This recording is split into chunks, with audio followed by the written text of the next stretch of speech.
പെണ്ണ് കുളി കഴിഞ്ഞ് ഇതുവരെ എത്തിയില്ലേ? ഒന്ന് ഇങ്ങോട്ട് വെക്ക, ഒന്ന് അങ്ങോട്ട്.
അമ്മായി കലശമിങ് എത്താറേ. ശാലിനി എടുത്ത് ഇവിടെ.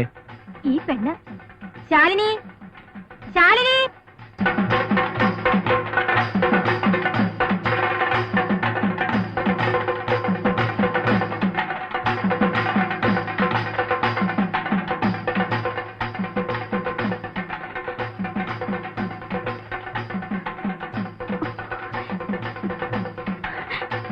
കലശമിങ് എത്തി.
അമ്പലനടയിൽ കൂത്തിനെ കൊണ്ടിറക്കി അന്ന് മുതൽ ഞാൻ പറഞ്ഞു തുടങ്ങിയതാ മേലെടുത്ത ഭഗവതിയുടെ പരിപാലനയിൽ തൊട്ടുള്ള കളിയാണെന്ന്. ഇപ്പൊ എന്തുണ്ടായി?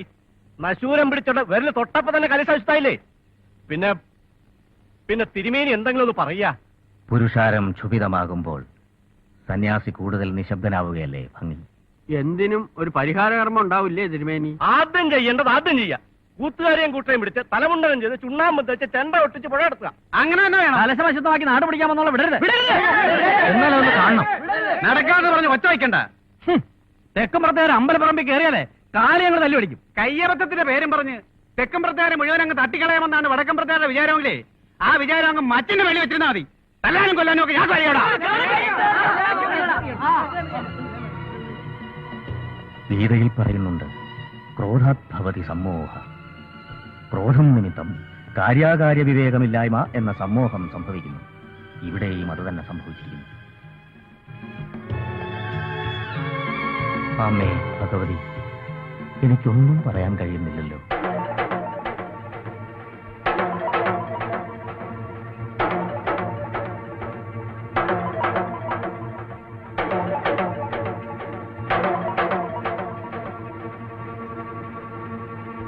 അമ്മേ, പാതിരാക്കെല്ലാം കെട്ടിപ്പറക്കി ഓടാനും മാത്രം നമ്മൾ എന്ത് തെറ്റാ ചെയ്തേ? കലശം വീണന് വേറെ എന്തെങ്കിലും കാരണം ഉണ്ടാവും. എന്റെ ഇന്നൊരു പിഴയും പറ്റിയിട്ടില്ല, ഉറപ്പാ. മോളെ, വാദിച്ച് നിൽക്കേണ്ട സമയമല്ലത്. ആളുകൾ ഭ്രാന്തളിയിൽ നിൽക്കുക.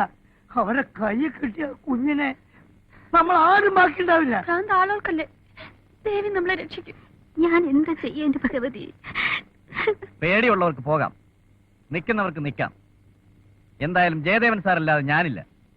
നമ്മൾ ആണുങ്ങൾക്ക് മുങ്ങാം. അതുപോലാണോ പ്രഭയുടെ അമ്മയുടെ സ്ഥിതി? ആൾക്കാർ വെട്ടുകത്തിയും വടിവാളുമായിട്ട് നിൽക്കുകയാണ്. എന്ത് സംഭവിക്കാം? എന്തായാലും പോക്കരത്തിനും കാണിക്കുന്നവരെ പിടിച്ച് 4 പിടഞ്ഞാൻ പടയ്ക്കും. പിന്നെ എന്നെ വേണമെങ്കിൽ തല്ലി കൊന്നോട്ടെ. BKP സാറിന്റെ പരിപാടി എന്താ? എന്തായാലും 11 ദിവസത്തോടെ നിന്നതല്ലേ ജയദേവൻ സാറിന്റെ ചോറ് നിന്നുകൊണ്ട്. അങ്ങനെ അങ്ങോട്ട് ഓടാൻ പോകുന്നില്ല. പിന്നെ വിധി പോലെ വരട്ടെ. എനിക്കിത് മുമ്പേ അറിയാം. നമ്മുടെ ട്രൂപ്പിലെ അംഗങ്ങൾ എല്ലാവരും ഹീറോമാരായി ഒരു സൂപ്പർ സ്റ്റാർ ഫിലിം പോലെ കാര്യങ്ങളൊന്ന് ഭവിക്കുമെന്ന്. വെടിയെങ്കിൽ വെടി, വടിയെങ്കിൽ വടി, എന്തിനും ഏതിനും മനോജ് കുമാർ റെഡി. നിങ്ങൾ ആരെങ്കിലും എന്നോടൊപ്പം നിൽക്കാൻ തയ്യാറാണോ? വടക്കും